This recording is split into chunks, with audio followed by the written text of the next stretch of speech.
Good morning, dear students. Welcome to Parmar Academy, your own learning channel where learning is fun. Today, we will continue with the part second of manufacturing industry, class 10th geography. Okay, beta, just bring your notebook and try to write everything which are displayed in your smartboard. Okay, just make sure that you have to write everything for better learning experience. Okay, beta, today we will do the topic mineral based industry. Okay, what do you mean by mineral based industry?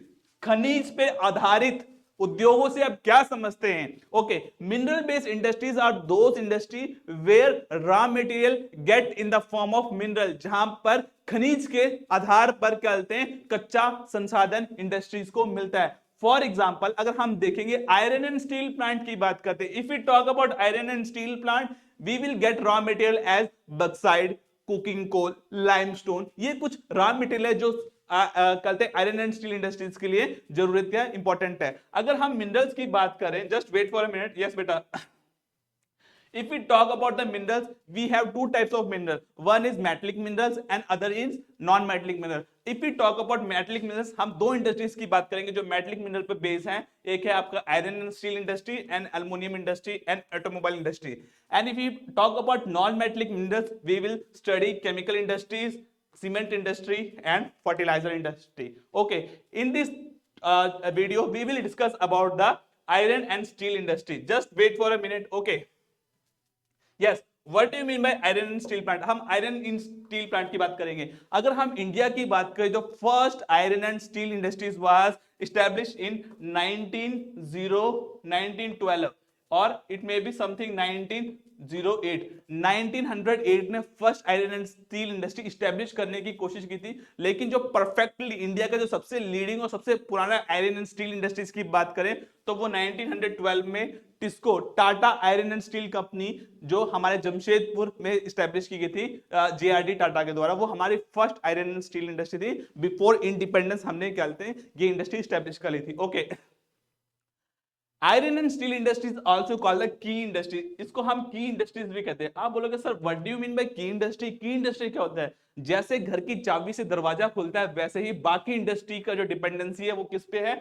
Iron and steel industry पे. आप कोई भी industry ले लो, you can take any industry. आप sugar industry ले लो, आप ऑटोमोबाइल इंडस्ट्री ले लो, आप केमिकल इंडस्ट्री ले लो, आप जो मर्जी इंडस्ट्री ले लो, वहां पर जो मशीनरी प्रोडक्ट है, जो मशीन है वो आयरन से बनेगा और उसको आयरन प्रोड्यूस, उसको आयरन सप्लाई कौन करेगा? Iron and steel plant. तो इसीलिए इसको हम key industry, basic industry, heavy industry, हम इसको सब में इंक्लूड करते हैं. ठीक है, गॉट माय पॉइंट बेटा? This industry is also called key industry. Like all the industries heavy, medium or light rail on its effort their machineries, hence the iron and steel industry is called foundation industries. को हम foundation industries भी कहते हैं. बाकी industry की ये नींव है, जब तक ये इंडस्ट्री नहीं होगी तब तक दूसरी इंडस्ट्री नहीं चलेगी. ठीक है ना.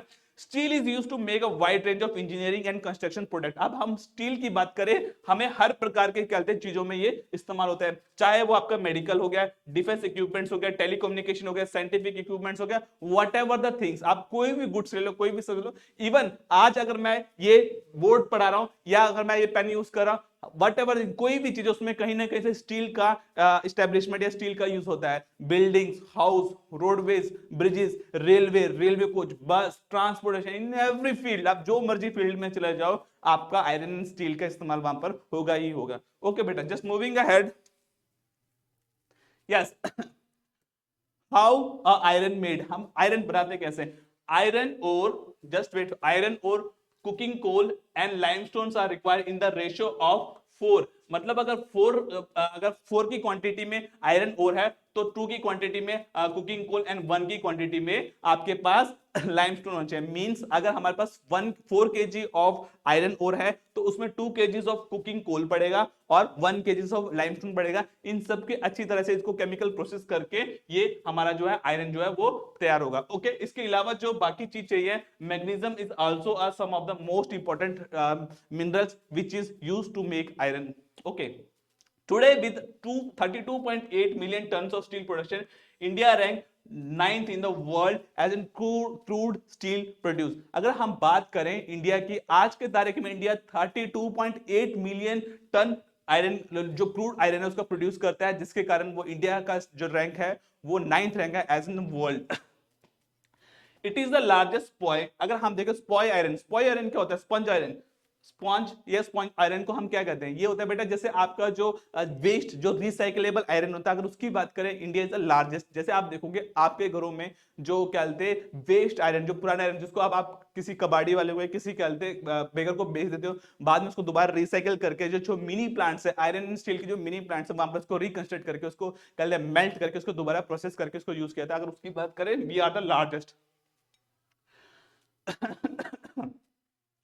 But the per consumption of iron is only 32 kilo. अगर हम बात करें कंजप्शन की, अगर पर पर्सन अगर कंजप्शन की बात करें, अब आप कहोगे सर आयरन को खाया जाता है क्या? नहीं बेटा, यहाँ पर पर्सन कंजप्शन का मतलब है total production of iron and steel in a country एक साल में। Suppose, just wait for a minute बेटा, just wait for a minute. Okay, yes, okay. अगर आप देखोगे पर्टिकुलरली कोई कंट्री है, ठीक है बेटा, सपोज हम बात करते हैं यहां पर हम बात करेंगे चाइना, और दूसरी तरफ हम ले लेते हैं इंडिया। यहां पर पर्सन कंजप्शन कितना है? 32 केजी पर पर्सन पर ईयर। अब यहाँ पर पर्सन पर ईयर का मतलब क्या? What do you mean by पर पर्सन पर ईयर? अब बंदे, जो इंसान है, जो ह्यूमन बींग्स है, वो क्या 32 किलो आयरन खा लेते? नहीं बेटा, ऐसा नहीं है। उस देश में टोटल प्रोडक्शन देखते हैं, टोटल प्रोडक्शन, टोटल प्रोडक्शन, जैसे सपोज वहां पर है 100 केजी टोटल प्रोडक्शन है, और पॉपुलेशन कितनी है उसकी? सपोज पॉपुलेशन है आपकी वहां पर 90, तो हम इसको डिवाइड कर देंगे, 100 से 90 को डिवाइड करेंगे, मतलब पर पर्सन 9 केजी आयरन जो है कंजप्शन है उस कंट्री में, ठीक है ना। अगर हम चाइना की बात करें, इन टर्म ऑफ पॉपुलेशन की बात करें, हम दोनों का जो पॉपुलेशन है वो near by same to same है, लेकिन फिर भी चाइना का पर कंजप्शन पर पर्सन पर consumption of iron and steel plant is more, बहुत ज्यादा है इंडिया से, ठीक है ना। It is a called development index. ये किसी कंट्री के डेवलपमेंट इंडेक्स को भी रिफ्लेक्ट करता है। मींस आप देखोगे आपके घर में कहीं पर भी देखो, चाहे आपके क्या कहते हैं टूल्स हो गए या बिल्डिंग्स हो गए, आप कोई भी चीज इलेक्ट्रॉनिक गैजेट हो गए जहां पर आयरन, आपको टोटल आयरन को हम इंक्लूड करेंगे तो हमें पता चलता है कि इतना आयरन हमारे घर में कंज्यूम हुआ है। हालांकि बहुत सारे लोग हैं जिन्होंने आयरन बहुत ज्यादा कंज्यूम किया होगा, और बहुत सारे लोग हैं जिन्होंने, जैसे कोई इंडस्ट्रियलिस्ट है तो ऑफकोर्स ये पता है उसकी मशीनरी, गुड्स, फैक्ट्री, होम, हर चीज में आयरन यूज हुआ है, तो उसका कंजप्शन ज्यादा है। लेकिन हम एवरेज जब निकालेंगे तो पर पर्सन कुछ लोग ऐसे हैं जिनके पास बिल्कुल भी आयरन कंजप्शन नहीं है, ठीक है। तो उसको हम टोटल जब इंक्लूड करेंगे तो हमारे पास 32 केजी पर पर्सन आयरन का कंजप्शन आता है, जो बहुत कम है, ठीक है ना। जो डेवलप्ड नेशन हो वहां पर 30 करते पर पर्सन करते हैं 900 केजी, 1000 केजी भी। अगर आप जापान की बात करोगे, जापान हमसे बहुत छोटा कंट्री है, लेकिन अगर हम वहां पर person consumption of iron and steel plants की बात करें तो it is near by 1000, and ये 1000 से भी प्लस है। गॉट माई पॉइंट बेटा? Got my point? Okay, moving ahead. तो it is a symbol of development, हम इसको सिंबल ऑफ डेवलपमेंट के रूप में लेंगे, ठीक है ना। Moving ahead, just wait for a minute बेटा। यस,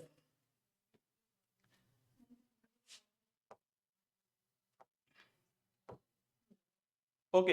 इन 1950, अगर हम 1950 की बात करें, India and China produce almost same quantity of iron, but today अगर आज की बात करें, China is the world largest consumer of steel produce and world largest producer. China आज के तारीख में, अगर 1947 की बात करें, आज से अगर हम पुराने टाइम की बात करें, इंडिपेंडेंट टाइम की बात करें, 19th सेंचुरी की बात करें, चाइना और इंडिया सेम लेवल का आयरन प्रोड्यूस करा था, ठीक है ना। लेकिन अब प्रेजेंट इरा की बात करें, चाइना का जो प्रोडक्शन है वो बहुत ज्यादा बढ़ चुका है, और हमारा प्रोडक्शन धीरे धीरे घटते और हम उतना रिक्वायरमेंट को अपने फुलफिल, हालांकि ऐसा नहीं है कि हमारे देश में हम कहते हैं इंपोर्ट कर रहे हैं आयरन एंड स्टील को, हम अपने, हमारे पास प्रोडक्शन अच्छा है, हम सेल्फ कंजप्शन कर रहे हैं, बट पर पर्सन की अगर बात करें तो हमारा जो other countries, other developing nation के हिसाब से हम कंपेयर करें तो हम बहुत ही पीछे है, अभी भी हमारा डेवलपमेंट होना बहुत ज्यादा जरूरी है। In India was the largest exporter of steel, which announced 2.25% of the global steel. अगर हम ट्रेड की बात करें, India export 2.25% of steel to the world. Global market की बात करें, वर्ल्ड का जो टोटल एक्सपोर्ट ऑफ स्टील है उसका 2.25% जो टन ऑफ स्टील है वो इंडिया प्रोड्यूस करता है, परसेंटेज जो है वो इंडिया कहते हैं एक्सपोर्ट करता है।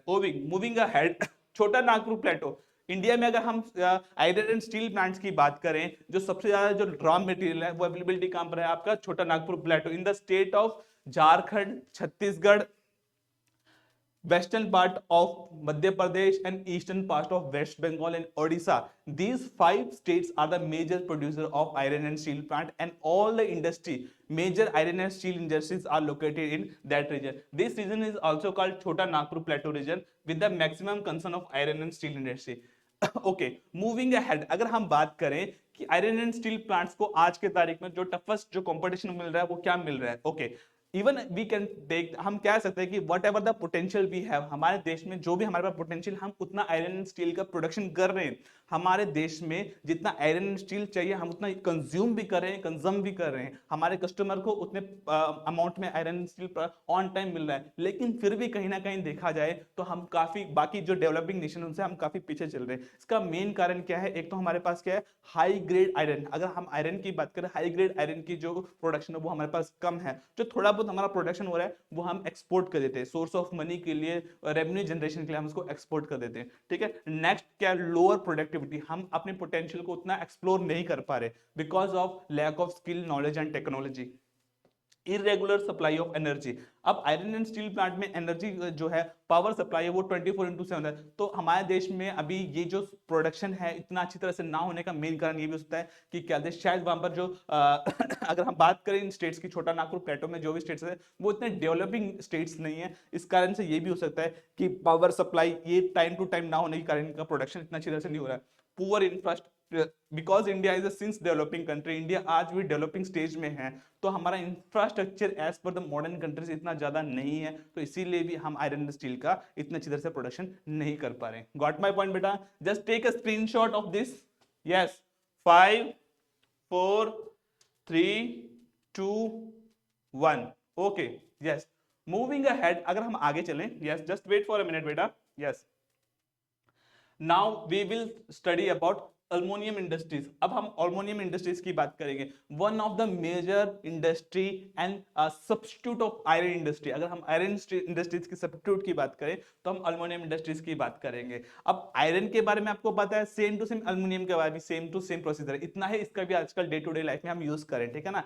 Because iron is a light metal, क्योंकि ये लाइट मेटल भी है and good conductor of heat and electricity, क्योंकि हीट एंड इलेक्ट्रिसिटी का गुड कंडक्टर भी है, इस वजह से इसकी पॉपुलैरिटी डे बाय डे बढ़ रही है, ठीक है ना। Iron, aluminium is a good conductor of heat and electricity, it is used to substitute as a steel. अगर हम बात करें इसको हम सब्स्टिट्यूट मारते हैं स्टील का, जहां पर हम क्या करते हैं, आयरन का इस्तेमाल नहीं कर पाते, जहां पर हमें लगता है कि बहुत हैवी हो रहा है, वहां पर हम क्या करते हैं, कॉपर, जिंक और लेड के जगह पर ये जो बाकी जो मटेरियल्स हैं, मिनरल्स हैं, इनके जगह पर हम किसको यूज करें, हम अल्मोनियम को यूज करें।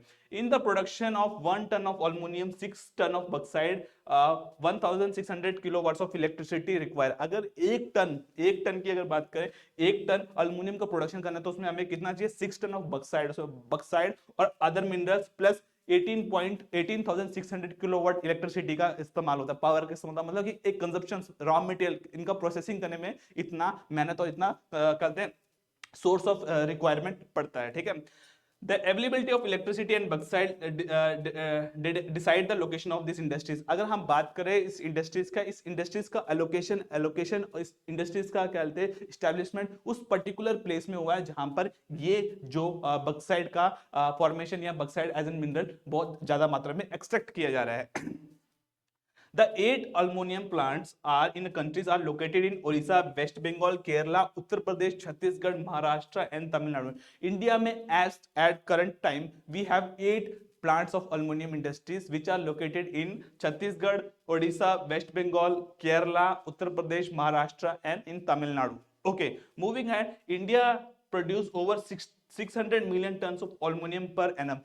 एक साल में हम 600 million ton of aluminium produce करते हैं। अब इसका इस्तेमाल कहां पर होगा, सपोज हम एक व्हीकल बनाते हैं, सपोज हमने एक व्हीकल बनाना है, कोई कार बनानी है, ठीक है ना। अगर हम उसमें आयरन का इस्तेमाल करेंगे उसका वेट बढ़ेगा, उसकी स्पीड कम होगी, उसमें जो कंजप्शन, फ्यूल कंजप्शन है वो भी बहुत ज्यादा बढ़ेगा। तो इसीलिए अच्छा ये है अगर हम उसमें अल्युमिनियम सब्स्टिट्यूट अल्युमिनियम के रूप में अगर यूज करेंगे, वेट कम होगा, स्पीड बढ़ेगी, फ्यूल एफिशिएंसी उसका कम होगा। सेम टू सेम आप जितने भी हमारे क्या कहते हैं मोड ऑफ ट्रांसपोर्ट है, चाहे आप हैवी हैवी एयरक्राफ्ट की बात करोगे या फिर आप शिप बिल्डिंग की बात करोगे, even in day to day life आज के तारीख में हमारे जो विंडो पैनल्स या आपके डोर्स हैं, हाउस होल्ड डोर्स हैं, वो सारे किसके बन रहे हैं? एल्युमिनियम के, क्योंकि स्टेबल है, ड्यूरेबल है, ओके, लाइट वेट है और लाइफ टाइम इसका जो यूज है वो होता है, और रीसेल वैल्यू है, मोर ओवरली रीसेल वैल्यू भी है एल्युमिनियम की, मेटल का रीसेल वैल्यू हमेशा रहता है। That's why we are moving ahead for the aluminium industry, इसीलिए एल्युमिनियम इंडस्ट्री की तरफ लोग मूव ऑन कर रहे हैं। और डे टू डे लाइफ में आज इन प्रेजेंट टाइम, अगर हम प्रेजेंट टाइम की बात करें, aluminium industry getting a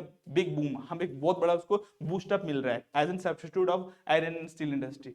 moving ahead, yes, we will study about chemical industries. What is chemical industry and why do we need a chemical industry and what is the contribution of chemical industries? पहले हम chemical के बारे में बात करोगे। आप अपने घर के दीवारों में जो पेंट होता है वहां से लेके जो आप डे टू डे लाइफ में जो बाथिंग के लिए सोप यूज करते हैं, कॉस्मेटिक, क्रीम्स, हेयर ऑयल्स, हम जिस चीज की बात करें हर जगह कहीं ना कहीं से केमिकल यूज होता है। तो इसीलिए it is one of the major industries, ये एक मेजर इंडस्ट्रीज के रूप में हम इसको इंक्लूड करेंगे in day to day life. आज के तारीख में अगर इसका बूम देखें केमिकल इंडस्ट्रीज की, तो एक बहुत रैपिड डेवलपमेंट हो रहा है। इंडिया अगर कंट्रीब्यूशन की बात करें, chemical industries give 3% to the GDP of an economy, हमारे देश की इकोनॉमी में 3% कंट्रीब्यूशन है केमिकल इंडस्ट्रीज का। If you talk about the size, अगर हम इस इंडस्ट्रीज की साइज की बात करें, we are the third largest chemical industry in Asia and 12th largest in the world. अगर हम बात करें वर्ल्ड में हम वी आर 12th लार्जेस्ट, अगर हम बात करें एशिया में we are the third largest. अगर हम बात करें केमिकल्स की, we are very much producing both inorganic chemical as well as the organic chemical. अगर हम inorganic chemicals की बात करें, including sulfuric acid, nitric acid, alkaline and soda, that's a word used in a country. आप देखोगे जो ये normal chemicals हैं, alkaline, nitric acid, soda and sulphuric acid, ये हमारे डे टू डे लाइफ में या हमारे जो क्या कहते हैं इंडस्ट्रीज में, केमिकल इंडस्ट्री में सबसे ज्यादा यूज होने वाला केमिकल है, जो सबसे ज्यादा यूज में हो रहा है और सबसे ज्यादा इस्तेमाल किया जा रहा है। Sulphuric acid is used to manufacture fertiliser. अगर हम सल्फ्यूरिक एसिड की बात करें, फर्टिलाइजर, खाद, जो हम जिसको हम कहते हैं फर्टिलाइजर, उसमें यूज हो रहा है। Synthetic fibres, plastics, paints and dyeing. Sulphuric acid का और कौन सी इंडस्ट्रीज में? डाइंग, कपड़ों में डाइंग, कपड़े के डाइंग में, प्लास्टिक इंडस्ट्रीज में, प्लास्टिक बैग्स मैन्युफैक्चरिंग में इसका कंट्रीब्यूशन बहुत ज्यादा है। Soda and ash is used in the manufacturing of glass, paper, soap and detergent. अगर हम बात करें साबुन, जो सोप उसमें यूज हो रहा है, पेपर इंडस्ट्रीज में सोडा का इस्तेमाल हो रहा है। इसके अलावा आप देखोगे ग्लास एंड पेपर इंडस्ट्रीज में भी इसका कंट्रीब्यूशन है। Heavy inorganic chemical including petrochemical industry which are used in manufacturing synthetic fibers, synthetic rubbers, plastics and dyeing stuffs, drugs and pharmaceutical industries. अगर आज के दिन में देखें, अगर हम इनऑर्गेनिक केमिकल की बात, ऑर्गेनिक केमिकल्स की बात करें, ऑर्गेनिक केमिकल का इस्तेमाल जो हो रहा है वो आपके फार्मास्यूटिकल इंडस्ट्रीज में, डाइंग में, प्लास्टिक्स में और ड्रग्स में, जो हमारी दवाइयां बनती है। फार्मास्यूटिकल इंडस्ट्रीज मींस जहां पर हम मेडिसिन, आपके जो दवाइयां बनने का जो प्रोसेस उसको हम फार्मास्यूटिकल इंडस्ट्रीज कहते हैं, वहां पर इनऑर्गेनिक इसका बहुत ज्यादा इस्तेमाल है। इसके अलावा हमारे जो रिफाइनरीज हैं, जितने भी हमारे देश के रिफाइनरीज है, वहां पर पेट्रोकेमिकल इंडस्ट्रीज में भी इसका कंट्रीब्यूशन है। If you talk about the country, अगर हम देखें, the chemical industries contribute 14% of the production of manufacturing sector. हमारे जो देश का टोटल प्रोडक्शंस है मैन्युफैक्चरिंग सेक्टर में, जितना भी प्रोडक्शन उसका 14% जो है वो केमिकल इंडस्ट्रीज के थ्रू ही आ रहा है। गॉट माय पॉइंट बेटा? Just take a screenshot of this. Yes, very good. Yes, okay. Moving ahead, now we will study about the cement industry, one of the major industry. अगर हम सीमेंट इंडस्ट्रीज की बात करें, आपके घर का building, road, dam, whatever, जब आप कोई भी इंफ्रास्ट्रक्चर देते हो वहां पर कहीं ना कहीं से सीमेंट का इस्तेमाल होता है। सीमेंट के थ्रू ही हम उस बिल्डिंग को खड़ा करते हैं, ये नींव रखते हैं। Okay, just wait for minute. Cement is used for construction and building. अगर हम देखें कंस्ट्रक्शन वर्क में और बिल्डिंग मटेरियल जो भी, वहां पर सीमेंट इंडस्ट्रीज का बहुत ही ज्यादा इंपॉर्टेंट रोल है। अगर हम इंडिया में बात करें, house, factories, road, dams, even आज आप देखोगे कंक्रीट के रोड बनने लगे हैं, ठीक है ना, क्योंकि इनकी ड्यूरेबिलिटी ज्यादा है, लॉन्ग टर्म तक ये सर्वाइव कर जाते हैं और जितना भी हैवी है, जितना मर्जी उसमें वेट डालो वो उसको अब्सॉर्ब कर लेते हैं। That's why cement industries are gaining popularity in these days. Raw material use for making cement. अगर सीमेंट इंडस्ट्रीज की बात करें, जो उसमें रॉ मटेरियल होता है, limestone, silica, gypsum, coal and power. अगर हम बात करें इलेक्ट्रिसिटी पावर, क्योंकि ग्राइंडिंग का प्रोसेस इसमें बहुत जाता है, इन चीजों को ग्राइंड किया जाता है, पीसा जाता है, उसके बाद उसके पार्टिकल्स को तोड़ करके एकदम प्लेन पाउडर शेप में लिया जाता है। तो इसीलिए इसमें लाइमस्टोन, सिलिका और पावर इलेक्ट्रिसिटी मशीनरीज को ग्राइंडिंग करने के लिए 24/7 पावर रिसोर्स की बहुत ज्यादा जरूरत होती है। वहां पर हम क्या कहते हैं, limestone, silica, rocks, gypsum and cooking coal को डाल के उसको अच्छी तरह से क्या कहते हैं, ग्राइंड करके इसका प्रोसेसिंग करते हैं। The first cement plant was established in Chennai in 1904। जब पहला जो सीमेंट इंडस्ट्री है वो लोकेट किया गया था 1904 में चेन्नई में। At present India has 119 large cement industries and 300 mini cement plants. अगर हम बात करें सीमेंट प्रोडक्शन की, इंडिया में आज के तारीख में हमारे पास नियर बाय 119 सीमेंट प्लांट्स है और 300 मिनी प्लांट्स है। अगर आप बात करें लार्ज मिनी प्लांट्स की, UltraTech cement, Indian cement, Bharat cement, Coromandel cement, ये बड़ी बड़ी कंपनी मैन्युफैक्चरर्स है जो सीमेंट का प्रोडक्शन कर रही है। अंबुजा सीमेंट, ये हमारे इंडिया के लार्जेस्ट या बिगेस्ट कहते हैं सीमेंट इंडस्ट्रीज में सबसे बड़ा जेंट से बड़ा नाम है। अगर हम छोटे सीमेंट्स की बात करें, हमारे पास श्री सीमेंट्स, ऐसे बिरला सीमेंट्स जैसे छोटी छोटी कंपनियां और भी बहुत सारी हैं। नियर बाय 300 सीमेंट प्लांट्स हमारे पास mini cement plants in India. अगर हम एक्सपोर्ट की बात करें, South Africa, Sri Lanka, Indonesia, Malaysia, Singapore, Java, Sumatra, gulf countries, अगर हम साउथ अफ्रीकन कंट्रीज की जितनी भी बात करें, वहां पर जितना भी सीमेंट जाता है वो इंडियन सीमेंट ही जाता है। इंडिया का सीमेंट वहां पर एक्सपोर्ट किया जाता है। Cement are producing in 2 category. हमारे पास 2 टाइप का सीमेंट होता है, एक ग्रे कलर का सीमेंट होता है, एक व्हाइट सीमेंट होता है।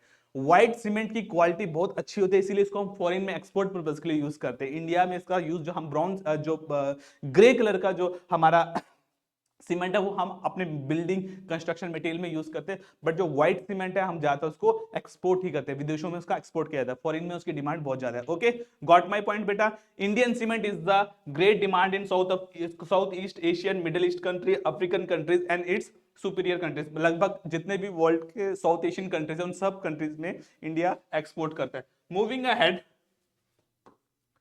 यस बेटा, just take a screenshot of this. Very good. 5 4 3 2 1। yes, moving ahead, now we will moving to the fertilizer industry। अब हम बात करते हैं फर्टिलाइजर इंडस्ट्रीज की बात करें।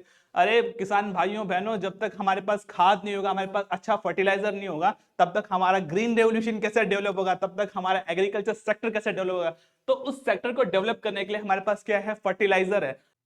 अगर हम बात करें बेटा फर्टिलाइजर इंडस्ट्रीज की, it is one of the most important industrial sector. ये इंडिया के इंडस्ट्रीज में सबसे इंपॉर्टेंट इंडस्ट्रीज के रूप में आज के तारीख में बूम अप हो रहा है, बूस्ट हो रहा है या डेवलप कर रहा है। इंडिया में अगर हम फर्टिलाइजर की बात करें, हमारे पास 2 types of main fertiliser we are producing. एक तो हमारे पास जो सबसे इंपॉर्टेंट फर्टिलाइजर है वो है नाइट्रोजिनियस फर्टिलाइजर, जिसको हम यूरिया कहते हैं, यूरिया के रूप में जिसका प्रोडक्शन है। और सेकंड है हमारे पास ammonium phosphate, ammonium phosphate fertiliser है। Both the fertilisers are very much important for the growth. अगर यूरिया की बात करें, वो सॉइल फर्टिलिटी को बढ़ाने के लिए, ये प्रोडक्शन में जो सॉइल की फर्टिलिटी रेट है उसको बढ़ाने के लिए हम यूज करते हैं। और हम अमोनियम फॉस्फेट की बात करें, कीटनाशक, आप कहोगे स्प्रेइंग जो करते हैं हम फर्टिलाइजर खेतों में, जो आफ्टर फसल, जब हमारी फसल ग्रो कर जाती है, देन आफ्टर हम उसमें स्प्रेइंग करते हैं, वहां पर इसका कहीं ना कहीं से इस्तेमाल होता है, ठीक है ना। अब ये जो अमोनियम फॉस्फेट जो फर्टिलाइजर है वो हमारा नाइट्रोजन, फॉस्फेट और पोटाश, इसके कॉम्बिनेशन से इसका मैन्युफैक्चरिंग होता है। Moving ahead, there are 57 fertiliser units in India. अगर हम इंडिया में बात करें, इंडिया में 57 यूनिट्स ऑफ नाइट्रोजिनियस यूरिया की जो इंडस्ट्री फैक्ट्रीज है, जो इंडस्ट्रीज है वो इंडिया में 57 है। अगर हम बात करें बाकी इंडस्ट्रीज की, हमारे पास यूरिया की 57 यूनिट्स हैं, 9 production units of ammonium sulphates and 68 other small units of super phosphate fertilizer की हमारे पास 68 यूनिट्स ऑफ सुपर फॉस्फेट्स है। मूविंग अहेड, अगर हम बात करें इंडिया में फर्टिलाइजर इंडस्ट्रीज की, India has the main fertiliser units in the state of Gujarat. अगर हम देखें, ज्यादातर हमारे फर्टिलाइजर इंडस्ट्रीज का जो एलोकेशन है वो गुजरात में है। अगर हम बात आज एट प्रेजेंट देखें, there are 10 public undertaking, government के पास इस वक्त 10 यूरिया या फर्टिलाइजर इंडस्ट्री है, which are controlled by the fertiliser corporation of India, fertiliser corporation of India के अंतर्गत मिनिस्ट्री ऑफ एग्रीकल्चर के अंतर्गत आता है, जो इसका पूरा रखरखाव मेंटेनेंस करती है।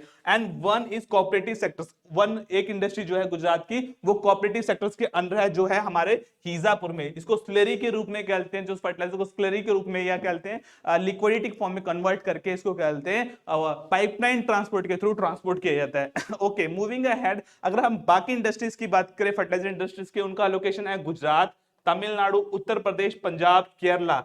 ये मेजर स्टेट्स हैं जो फर्टिलाइजर का प्रोडक्शन करे। इसके अलावा अदर स्टेट्स में अगर हम बात करें, Odisha, Rajasthan and Andhra Pradesh are the other states where the fertilizer industries are getting developed or they are growing. Okay, moving ahead, अगर आप बात करेंगे फर्टिलाइजर इंडस्ट्रीज की बात करेंगे, after green revolution, green revolution के बाद से इस इंडस्ट्रीज को बहुत ज्यादा बूम मिला है। अब बात करते हैं, आपके पास एक जीके का क्वेश्चन रेज होता है बेटा यहां पर, who is the father of green revolution in India? 5 4 3 2 1, yes. The correct answer is M.S. Swaminathan. M.S. Swaminathan is known as the father of green revolution in India. बेटा ऐसे काम नहीं चलेगा, निकालो किताब कर लो पढ़ाई, निकालो किताब और कर लो पढ़ाई, तभी बनेगी बात बेटा। Just take a screenshot of this, very good. Okay, moving ahead, now we are moving to automobile industries. अब हम बात करेंगे ऑटोमोबाइल इंडस्ट्रीज की, one of the most growing. जब तक घर में गाड़ी नहीं, मजा नहीं आएगा, तो ऑटोमोबाइल इंडस्ट्रीज को भी बूम अप मिला है। हम एक छोटा सा ग्राफ देखते हैं, छोटा सा स्टडी देखते हैं। अगर हम 1930s की बात करेंगे, तब हम जो व्हीकल्स हैं, जो ऑटोमोबाइल्स है, उसको हम इंपोर्ट करते थे। इंडिया में कोई भी मैन्युफैक्चरिंग प्लांट नहीं थी। सेकंड, अब आगे चलेंगे, Indian automobile industry started on manufacturing in 1940s। 1940s की सीरीज में हमारे इंडिया में गाड़ी जो बनने लगी, एम्बेसडर गाड़ी सफेद रंग की जो आपने देखी होगी, एम्बेसडर गाड़ी का बूस्टर में लगा था। नेक्स्ट अगर हम बात करें, जो फर्स्ट इंडस्ट्रीज है हमारे इंडिया में, जो पहली कंपनी थी वो थी हिंदुस्तान मोटर, जिसने कार मैन्युफैक्चरिंग करी थी। उस गाड़ी का नाम था एम्बेसडर। जितने भी आज के तारीख में हमारे मिनिस्टर्स लोग ज्यादातर एम्बेसडर गाड़ी को प्रिफेयर करते हैं। इतनी स्ट्रॉन्ग गाड़ी, इतनी भारी गाड़ी, बहुत ही सुंदर गाड़ी। हालांकि अब ये गाड़ियों की डिमांड धीरे धीरे कम होगी और इनकी मैन्युफैक्चरिंग भी कम है, बंद है।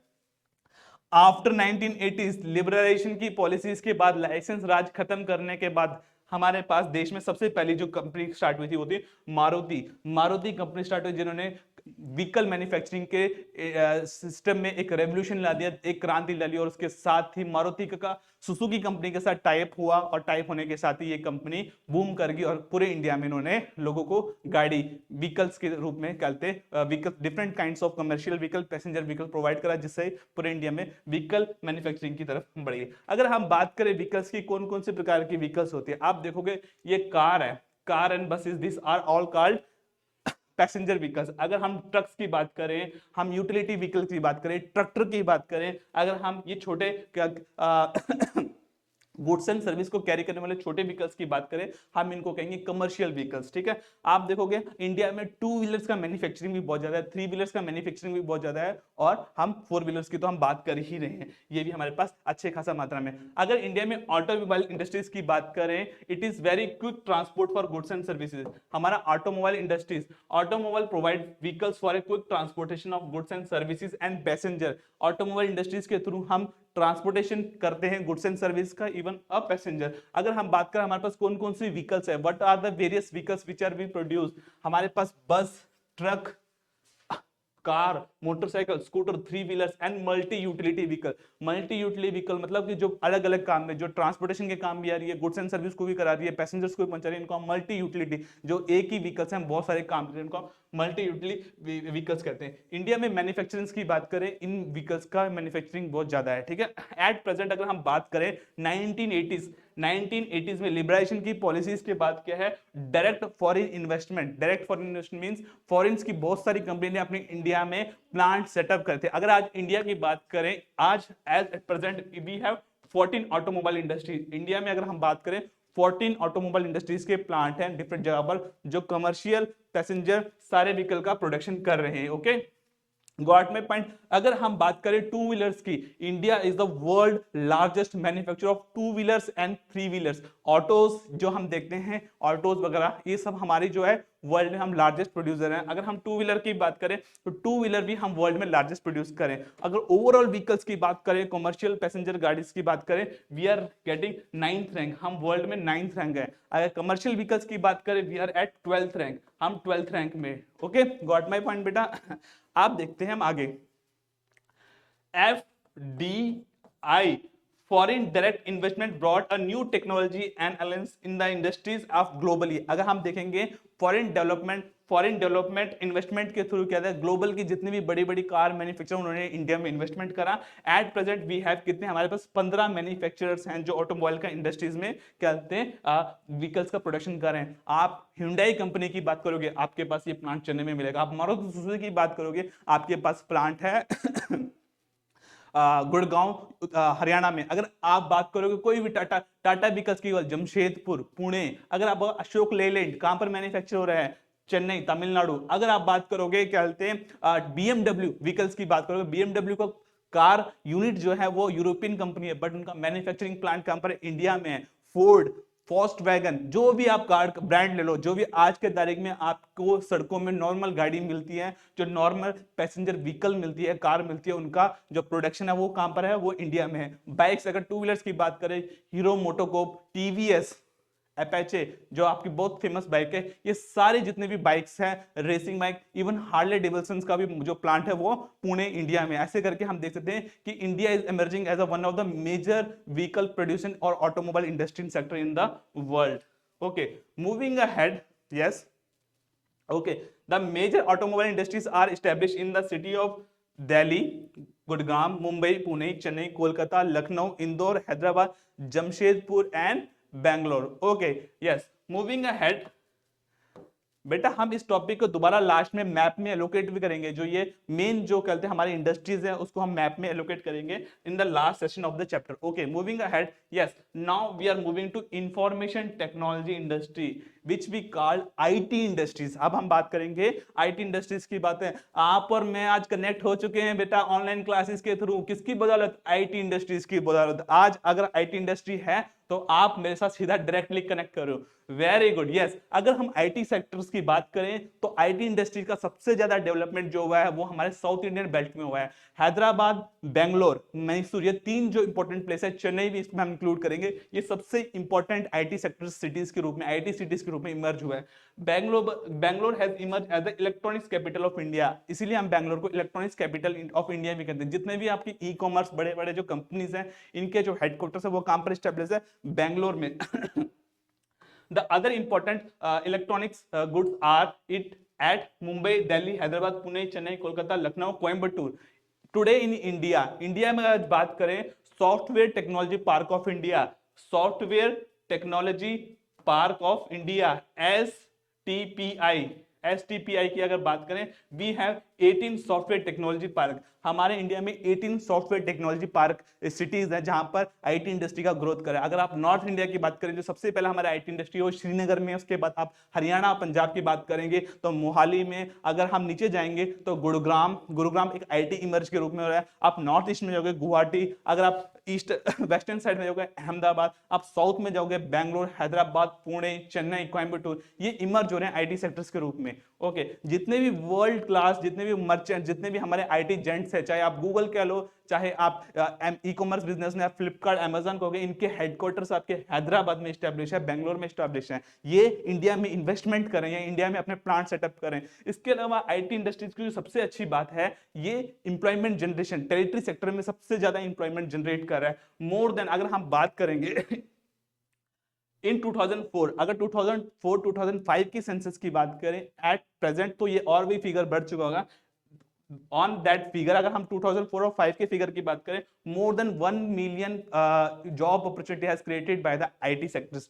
आईटी सेक्टर्स के रूप में आईटी सेक्टर ने इतने 1 मिलियन से भी ज्यादा जॉब अपॉर्चुनिटी क्रिएट करी। सबसे जो बेस्ट बात आईटी सेक्टर्स की लगती है वो है ये वुमेन के लिए सबसे ज्यादा सिक्योर प्लेस है फॉर जॉब अपॉर्चुनिटी। यहाँ पर जो वुमेन्स है, अगर हम बात करेंगे, टाटा कंसल्टेंसी सर्विस इंडिया की वर्ल्ड की सेकेंड लार्जेस्ट कंपनी और एशिया की लार्जेस्ट आईटी सेक्टर्स की कंपनी, इंफोसिस, विप्रो, हमारे पास इतनी सारी कंपनीज है, एसिचर, ये आईटी सेक्टर्स की कंपनी है। इनमें ज्यादातर जो रेशियो ऑफ वुमेन एम्प्लॉयमेंट्स है वो सबसे ज्यादा है। वुमेन्स को यहाँ पर बड़े इजीली वर्क मिल जाता है और सेफ एंड सिक्योर है। सबसे बड़ी बात है, वुमेन के लिए सबसे सेफ और सिक्योर प्लेस है। एट प्रेजेंट अगर हम देखेंगे, अगर हम 2004 और 5 की बात करेंगे, more than 30% of womens are engage in this sector if we compare with the other sector. अगर हम अदर सेक्टर से कंपेयर करें तो वुमेन एंगेजमेंट इतना ज्यादा नहीं है जितना आईटी सेक्टर्स में। अब अगर हम 2021 या 2022 का फिगर देखेंगे, I think more than 60% womens are engage in the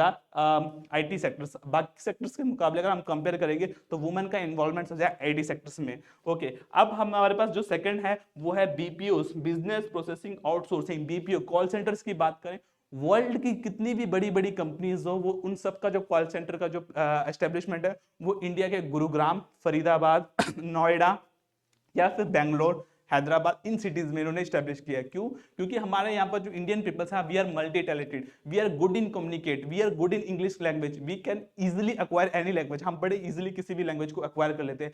अगर यहाँ पर हम अपना बीपीओ सेटअप करते हैं तो हमारा कॉस्ट ऑफ जो लेबर है, कॉस्ट ऑफ लेबर जो हमारे, वो उन कंट्रीज को कम पे करना पड़ता है एज कम्पेयर टू अगर हम एक बीपीओ सेटअप करते हैं यूएस में, जो वहां पर इंप्लॉयमेंट्स होगी, जो वेजेस होगी, वो उस कंट्री के साथ होगी जो काफी ज्यादा होगी। तो इसीलिए यूएस बेस्ड कंपनी रहती है, अपनी जो बीपीओ है, जो कॉल सेंटर्स है, वो इंडिया में स्टैब्लिश करती है, क्योंकि यहाँ पर cheap labour, skilled plus cheap, यहाँ पर पढ़े लिखे लोग भी हैं और सस्ते दामों में उनको जॉब करने को रेडी होते हैं। तो इसलिए वो अपने जो भी इस इंडस्ट्रीज को इंडिया में सेटअप करते हैं। इससे क्या होता है, देश की जो अनएम्प्लॉयमेंट है वो कम होती है और लोगों को रोजगार मिलता है। ओके, जस्ट मूविंग अहेड बेटा, moving to next scroll. Okay, just take a screenshot beta, just take a screenshot for better learning experience. Okay, very good. Okay, moving to the second last topic of this chapter, industrial pollution and environmental degradation. अब हम बात करेंगे industrial pollution की बात। अभी तक हमने industries के बारे में पढ़ा कि कितनी सारी इंडस्ट्रीज हैं, इसका क्या क्या बेनिफिट है। जहां पर हम डेवलपमेंट की बात करेंगे, एक तरफ इंडस्ट्री से हमें डेवलपमेंट मिल रहा है, बूम अप मिल रहा है, जीडीपी में ग्रोथ आ रहा है, वहीं पर कहीं ना कहीं से इसके कुछ ड्रॉबैक्स भी हैं, कुछ नेगेटिव पॉइंट्स भी है। If you talk about the air pollution, अगर हम पॉल्यूशन जो, अगर हम इंडस्ट्री से होने वाले पॉल्यूशन की बात करें, the most important is air pollution, water pollution and thermal pollution, noise pollution. अब एयर पॉल्यूशन, अब देखो डिस्चार्ज ऑफ, देखो आप देखो जितना भी आप धुआं देख रहे हो, जो भी carbon monoxide, sulphur monoxide, these are the most important, these are the most harmful gases which are released by the industrial waste. हम ज्यादा देखें, जितना भी स्मोक, जितना भी धुआं जो ये इंडस्ट्री से निकलता है, केमिकल इंडस्ट्री से, किसी भी प्रकार की इंडस्ट्री से, ये हमारे इन्वायरमेंट में ये दो जो इंपॉर्टेंट गैस, जो हेल्थ हैजार्ड गैस है, कार्बन मोनोऑक्साइड और सल्फर डाइऑक्साइड, ये दोनों ही जो गैसेज हैं वो हमारे लिए, हमारे लाइफ के लिए प्लस हमारे जो ओल्ड एज पीपल के लिए, उनके लिए बहुत ही डेंजरस और हार्मफुल गैसेज है। Next is water pollution. Water pollution means discharge of contaminated water, गंदा पानी, इंडस्ट्रीज का जो गंदा पानी उसको सीधा क्या कहते हैं, रिवर वाटर में, रिवर में, पॉन्ड्स में डिस्चार्ज कर देता है, जो एक प्रकार से वहां के एक्वेटिक एनिमल्स के लिए प्लस वहां के जो वाटर रिसोर्स है उसको क्या कहते हैं, पोल्यूट करती है। वो हमारे लिए बहुत बड़ी दिक्कत है। इंडिया में अगर हम बात करें, सबसे ज्यादा डिस्चार्ज होता है वो होता है हमारा क्या कहते हैं, कहां से, इंडस्ट्रियल जो वेस्ट है, जो हमारा जितना भी आपका केमिकल इंडस्ट्रीज की बात करेंगे, पेस्टिसाइड्स की इंडस्ट्रीज की बात करेंगे, फर्टिलाइजर इंडस्ट्रीज की बात करेंगे, उस इंडस्ट्री, रिफाइनरीज, पेट्रोलियम इंडस्ट्रीज, यहाँ से जो डिस्चार्ज होता है अनट्रीटेड वाटर, जिसको सीधा क्या कहते हैं, पानी जो रिवर में या पॉन्ड्स में डिस्चार्ज करता है, that creates loss of water pollution which are very dangerous for the aquatic animals as well as the near by people. जो वहाँ के एक्वेटिक एनिमल्स के लिए भी घातक, और आसपास के जो लोग उस वाटर पे आश्रित हैं, जो उस वाटर को यूज कर रहे हैं, the people who are using that water, they are very much health hazard for that.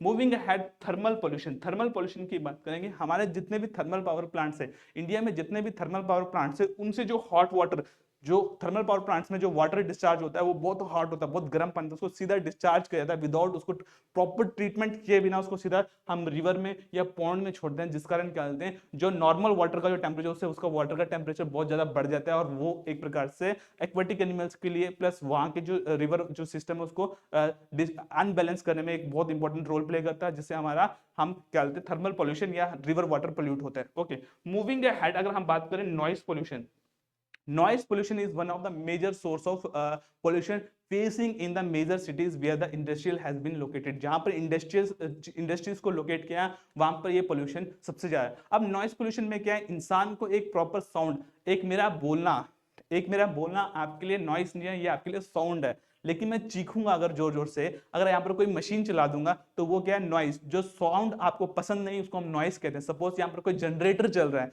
Generator का जो साउंड है वो साउंड नहीं, वो नॉइस है, वो शोर है। और जो मैं बोल रहा हूँ ये साउंड है, ध्वनि है। ठीक है बेटा, आपको ध्यान रखना है, साउंड और नॉइस में डिफरेंस पता होना चाहिए। अगर हम नॉइस पोल्यूशन की बात करें, जहां पर हमारा रेलवे स्टेशन है, जहां पर हमारे बड़े बड़े इंडस्ट्रियल सेटअप है, जहां पर हमारा एयरपोर्ट है, वहां पर ये चीजें फेस करने की पड़ती है। नॉइस है अनवांटेड साउंड, ये क्या है, अनवांटेड साउंड जो हमें पसंद नहीं। ठीक है ना, आपको म्यूजिक सुनना पसंद है लेकिन शोर सुनना पसंद नहीं, तो ये क्या है, दे आर अनवांटेड साउंड जो हमें बिल्कुल पसंद नहीं लेकिन हमें सुनना पड़ता है। तो इंडस्ट्रियल मशीनरीज के कारण नॉइस पोल्यूशन एक बहुत बड़ी दिक्कत हमारे रूप में समझ में आ रही है। तो हमने इस चैप्टर्स में देखा जो हमें मेन इन्वायरमेंटल जो पोल्यूशन है, air pollution, water pollution, thermal pollution और नॉइस पोल्यूशन, जो हमारे लिए एक बहुत ही हेल्थ हैजार्ड्स है। इसको हम प्रिवेंट कैसे करेंगे वो हम नेक्स्ट टॉपिक में करेंगे। Moving ahead, yes, control of environmental degradation, how to control environmental degradation. हम इन्वायरमेंटल डिग्रेडेशन कैसे कंट्रोल करेंगे, यहाँ पर एक बहुत ही अच्छा इमेज बना हुआ है, आप देखोगे बेटा, recycle, reuse and reduce, recycle, reuse and reduce. मतलब कि रिसाइकल, कोई भी जो मटेरियल उसको हम जितना ज्यादा बार हो सके उतने बार हम उसको रिसाइकल करेंगे। रिड्यूस, कम से कम उसका इस्तेमाल करेंगे। एंड रीयूज, जितना बार हो सके हम उसको रीयूज करते रहेंगे। तो हम इसको आर का क्यूब कहेंगे, R cube, recycle, reduce and reuse. Okay, moving ahead, अगर हम बात करेंगे वाटर पोल्यूशन को control, minimising the use of water, जितना हो सके उतना कम हमें वाटर को यूज करना है। ठीक है ना, हमें बार बार वाटर को क्या करना है, रिसाइकल करना है। हम जितना ज्यादा बात हो सके उतने बार हम वाटर को रिसाइकल करेंगे। Proper utilisation of water means, अगर हम एक सोशल साइंस पढ़ रहे हैं, as an citizen of a nation, किसी भी देश के सिटीजन होने गए, towards our contribution towards our environment, हमारा जो कंट्रीब्यूशन हमारे एनवायरनमेंट के प्रति बहुत ज्यादा होना चाहिए। इसके लिए हमें बहुत ज्यादा ये बात का ध्यान रखना पड़ेगा कि हमें वाटर को एकदम प्रॉपर यूटिलाइज करना है। आपको ध्यान रखना है, सस्टेनेबल तरीके से आपको वाटर का यूज करना है, ताकि इन फ्यूचर जो हमारा आने वाली भावी पीढ़ी है, जो हमारे वाले फ्यूचर जनरेशन है, वो भी इसको सही तरीके से यूटिलाइज कर पाए, उनके लिए भी कुछ बैलेंस, कुछ बचा रहे। Okay, moving ahead, rain water harvesting. Rain water harvesting is the best step, very good step to control water degradation and water level को बढ़ाने के लिए, ग्राउंड वाटर लेवल को बढ़ाने के लिए हमारे पास सबसे अच्छा तरीका है रेन वाटर हार्वेस्टिंग। हम प्रॉपर यूटिलाइजेशन कर सकते हैं, हम rain water harvesting. Moving in next slide, अगर हम नेक्स्ट स्लाइड में देखेंगे आपको ये चीजें मैं आपको शो करता हूँ। Like just wait for a minute, yes, like देखो, जो घर में बारिश हो रही है, yes, just wait for a minute बेटा, जो घर में बारिश हो रही है, इस बारिश के पानी को हम एक जगह पर कलेक्ट करेंगे, कलेक्ट करके उसको हम ग्राउंड में, जमीन में छोड़ देंगे, जिससे क्या, ग्राउंड वाटर टेबल जो है वो हमारा इंक्रीज होगा। तो इसको हम बेस्ट वे कहेंगे, इसको हम कहेंगे रेन वाटर हार्वेस्टिंग।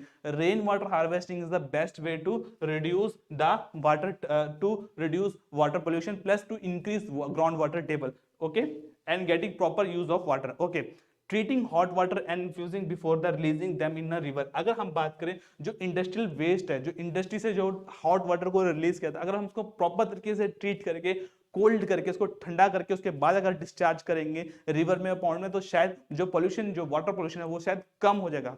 खत्म नहीं होगा पर बेशक कम होने की संभावना है। Next steps, treatment of liquid in 3 phases. अगर हम वाटर की बात करें, इनका ट्रीटमेंट हम 3 फेजेस में कर सकते हैं। द प्राइमरी है, जो प्राइमरी स्टेजेस है, just wait for a minute, yes, okay, okay, the first stage is by primary treatment by mechanical process. हम मैकेनिकल प्रोसेस, आप देखोगे यहाँ पर एक रिफाइनरी है, वाटर रिफाइनरी, जहाँ पर वाटर को मैकेनिकल तरीके से प्रोसेस करके डिफरेंट रिफाइनरी में डाल के उसको प्रोसेस करके उसको हम ठीक तरीके से, जो उसका पोल्यूशन, जो उसमें क्या कंटेमिनेटेड जो प्रोडक्ट्स है उसको अलग एक्सट्रैक्ट करके, उसे बाहर करके उस पानी को डिस्चार्ज उसके बाद हम रिवर और पॉन्ड्स में करेंगे।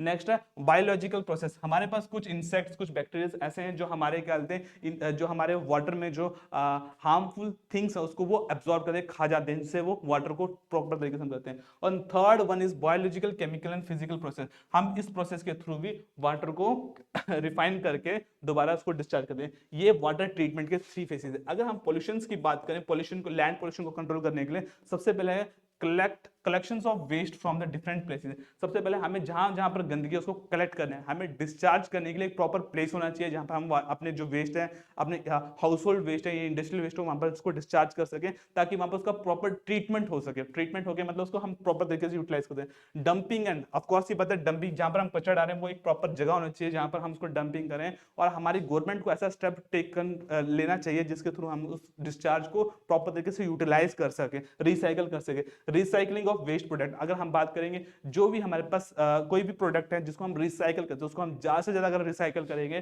तो हम उसके थ्रू भी क्या कहते हैं पोल्यूशन को कंट्रोल कर सकते हैं, हम अपना कंट्रीब्यूशन दे सकते हैं टुवर्ड्स अवर एनवायरनमेंट। ओके बेटा, got my point? Just take a screenshot of this. Yes, now moving ahead, now we will study about NTPC, National Thermal Power Corporation। अगर हम बात करें national thermal power corporation limited की बात करें, एक government body है जो थर्मल पावर स्टेशन, जितने भी इंडिया में थर्मल पावर स्टेशन है उसका रख रखाव, उसका मेंटेनेंस करती है। It is ISO 901 certified company, ये इंडिया की ISO 9011 सर्टिफाइड कंपनी है। अगर हम बात करें थर्मल पावर स्टेशन की, the thermal power production creates a lot of pollution which is very harmful for our environment. Thermal power stations की बात करें which are creating a days lot of dangerous pollutions, ये हमारे लिए बहुत सारे dangerous pollution को क्रिएट करे। इसको कंट्रोल करने के लिए थर्मल पावर स्टेशंस जो एनटीपीसी है उसने एक अलग ही इनोवेशन लिया, एक अलग ही इनिशिएटिव स्टेप्स लिया जिसके थ्रू वो कंप्लीट इसको कंट्रोल करने की कोशिश करें। द फर्स्ट जो फर्स्ट स्टेप लिया उन्होंने क्या किया है, installing refinery system for the waste gases from the thermal power plants. Thermal power plant से जो गैस रिलीज हो रही है, जो गैस रिलीज, इसको प्रॉपर तरीके से ट्रीट करके उसके बाद इसको डिस्चार्ज करा है। इवन थर्मल पावर स्टेशन जो हॉट वाटर डिस्चार्ज होता है डायरेक्ट टू द रिवर और पॉन्ड, उसको भी बड़ा कूल करके रिफाइनरी स्टैब्लिश की गई है जहां पर पानी को ठंडा करने के बाद उसको रिफाइनरीज में या डिस्चार्ज किया जा रहा है। मूविंग अहेड, अगर हम बात करें नेक्स्ट की, just wait for a minute बेटा। यस, ओके, मूविंग अहेड, अगर हम बात करें नेक्स्ट, इंस्टॉलिंग मॉडर्न इक्विपमेंट्स। इन्होंने नए नए मॉडर्न इक्विपमेंट्स का सहारा लिया है, फॉरेन कंट्री से नए नए इक्विपमेंट्स लाए ताकि पोल्यूशन, नॉइस पोल्यूशन पे कंट्रोल कर सके और जो पोल्यूशन रिलीज सब्सटेंस है वो कम से कम हो सके। मूविंग अहेड, प्लांटिंग ट्रीज, सबसे मोस्ट इंपॉर्टेंट। जब तक पेड़ नहीं लगाओगे, हरियाली नहीं लाओगे तो काम कहां से बनेगा बेटा? इन्वायरमेंटल में कंट्रीब्यूट करना है तो पेड़ जरूर लगाना है, हमें पेड़ लगाना है। प्लांटिंग ट्री, एनटीपीसी के जहां जहां पर प्लांट्स उसके आसपास ग्रीनरी ही ग्रीनरी है। क्यों? क्योंकि एनटीपीसी ने वहां पर पेड़ लगाए, जगह जगह प्लांटेशंस को बढ़ावा दिया, उन्होंने ट्रीज, वैसे पेड़ लगाए जो जल्दी ग्रो कर जाए, जल्दी कहते हैं और पोल्यूशन पे कंट्रोल कर सके। ओके, मूविंग अहेड, अगर हम बात करें इस चैप्टर में मेन जो थीम था वो सारा यही है। अब हम आगे जो करेंगे हम मैप वर्क करेंगे। Just wait for a minute बेटा। Yes, okay, moving ahead, map work. Manufacturing industries में जो मैप का वर्क आएगा आपके पास 1 to 2 मार्क्स का मैप का क्वेश्चन यहां पर आपसे अरेज होता है। ये एज पर सीबीएसई नॉर्म्स, हम सीबीएसई नॉर्म्स की बात करेंगे। सीबीएसई नॉर्म्स के हिसाब से हमारे को ये पर्टिकुलर मैप को एलोकेट करना है। जस्ट ब्रिंग योर कॉपी, अपनी कॉपी निकालो और मैप बनाओ और हो जाओ शुरू। Just wait for a minute बेटा। Okay, just draw a map. Yes, आप कॉपी में बनाओगे, मैं ब्लैक बोर्ड पे बनाऊंगा। Very good, yes, very good.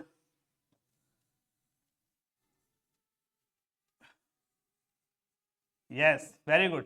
Yes, सबसे पहले हम कॉटन टेक्सटाइल की बात करते हैं। कॉटन टेक्सटाइल की अगर हम बात करें, कॉटन टेक्सटाइल का लोकेशन कहां पर है? Mumbai, one of the major important. कहां पर है बेटा? कॉटन टेक्सटाइल में सबसे पहले कौन सा आएगा बेटा? मुंबई। कौन सा प्लेस आएगा? मुंबई, MUMBAI, महाराष्ट्र, MH, महाराष्ट्र का सबसे important place of cotton textile. Second, Kanpur in Uttar Pradesh. अगर हम बात करें उत्तर प्रदेश में सबसे इंपॉर्टेंट प्लेस कहां पर है? कानपुर, KANPUR, पकड़ लो कान और कह दो Kanpur. Very good. Moving ahead, Indore, Madhya Pradesh की अगर बात करें, one of the most important cotton textile industries located in Madhya Pradesh, Indore, INDORE।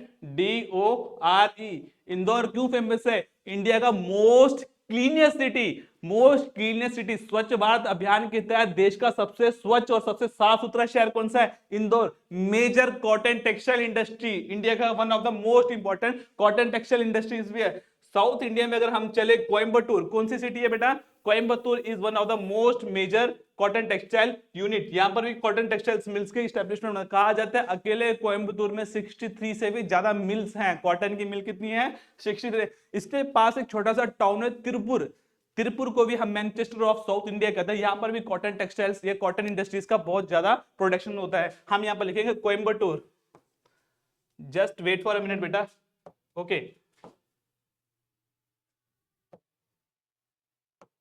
Right down in your copy बेटा।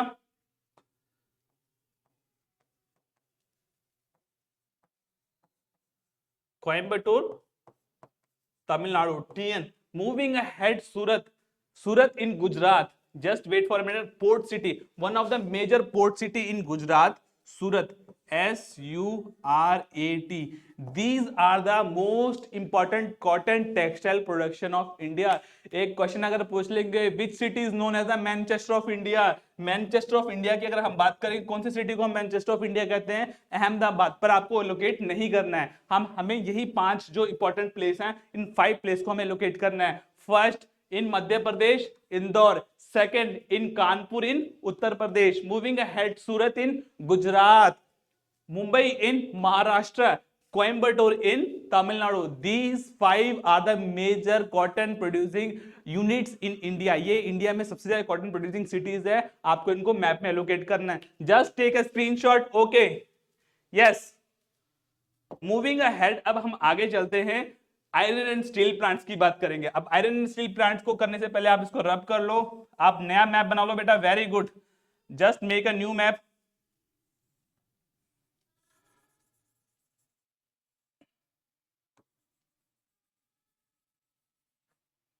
वैसे आपसे अगर पूछा जाएगा कि आयरन एंड स्टील प्लांट का लोकेशन कहां पर है, तो which place is famous for iron and steel plant?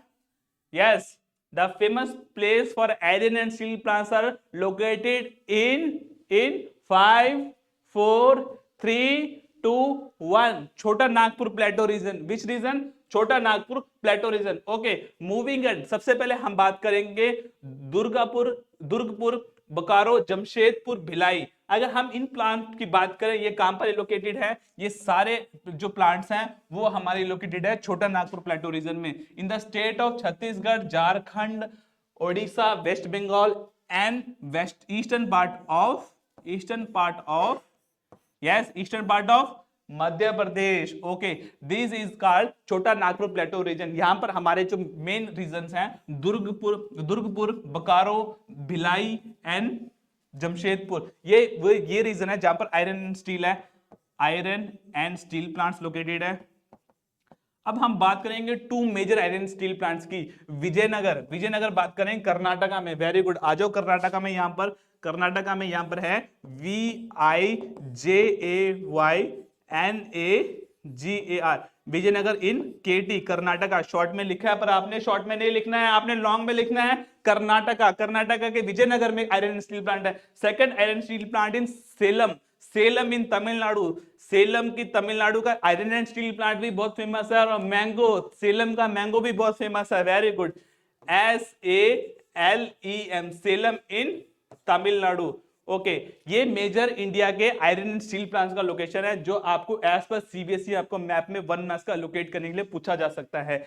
छोटा नागपुर प्लेटो में अगर हम बात करें, दुर्गपुर, बोकारो, भिलाई एंड जमशेदपुर, ये यहां पर आ जाएगा। अगर हम बाकी 2 की बात करें, विजयनगर और सेलम की बात करें, विजयनगर स्टील प्लांट आपका आ जाता है विश्वेश्वरैया स्टील प्लांट। नाम याद कर लो, विश्वेश्वरैया स्टील प्लांट कहां पर है? कर्नाटका के विजयनगर में। और दूसरा कौन सा है?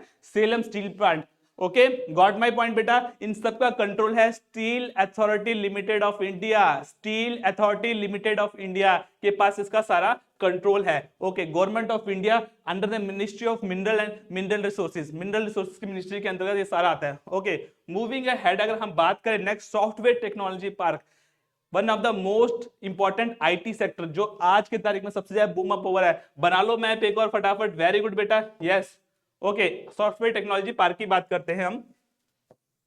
यस बेटा,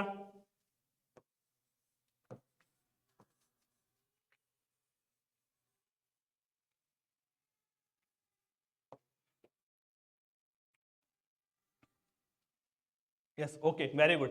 सॉफ्टवेयर टेक्नोलॉजी की बात करेंगे, सबसे पहले हम नॉर्थ इंडिया से स्टार्ट करते हैं। नॉर्थ इंडिया का सबसे important software technology park Noida in Uttar Pradesh, Noida in Uttar NOIDA, Noida in Uttar Pradesh, और दिल्ली NCR कह लो आप इसको, Delhi NCR national capital region. Moving ahead, second one is Gandhinagar in Gujarat, GANDHI Gandhi, NAGAR Gandhinagar in GJ Gujarat, very good.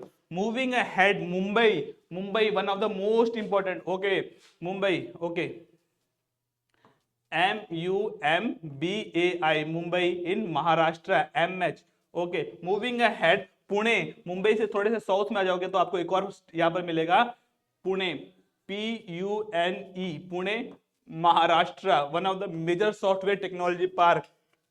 Moving Hyderabad is emerging as one of the most important IT sector, Hyderabad HY just wait for a minute बेटा, HYDERABAD, Hyderabad इन आंध्र प्रदेश और तेलंगाना, आप कह लो आंध्र प्रदेश और तेलंगाना दोनों ही इस पे अपना role play करते हैं, दोनों ही स्टेट्स को ये कैपिटल, दोनों ही स्टेट्स की कैपिटल है, ओके। जस्ट मूविंग अहेड अगर हम आंध्र प्रदेश की बात करें, नेक्स्ट अगर हम साउथ इंडिया की बात करें, IT city of India, silicon valley of India, Bangalore in Karnataka, again Karnataka, yes very good. Chennai की बात करें, ओके, आपके ईस्टर्न कोस्ट का सबसे important city, CHENNAI, headquarter of एसेचर कंपनी, IT जेंट्स की एक बहुत बड़ी कंपनी एसेचर का हेडक्वार्टर कहां पर है, चेन्नई में, CHENNAI, Chennai in Tamil Nadu, okay. Moving head the last one, Thiruvananthapuram या ट्रिवांड्रम, केरला की कैपिटल तिरुवनंतपुरम, यहां पर आपका लास्ट आएगा, इसको मैं शॉर्ट में TRVM लिखता हूं, Trivandrum in Kerala, okay. Got my point बेटा? Just take a screenshot of this map, IT sectors का कर लो, which is the famous IT sectors in India, Noida, Gandhinagar, Mumbai, Pune, Hyderabad, Bangalore, Chennai and Thiruvananthapuram और Trivandrum, okay. Just wait for a minute बेटा, take a screenshot of this, 5 4 3 2 1, that's all for this today. In this chapter we have completed all the topic. For more videos log into Parmar Academy. Just wait for a minute beta, yes, for latest video just do like and subscribe our channel Parmar Academy. Thank you, God bless you.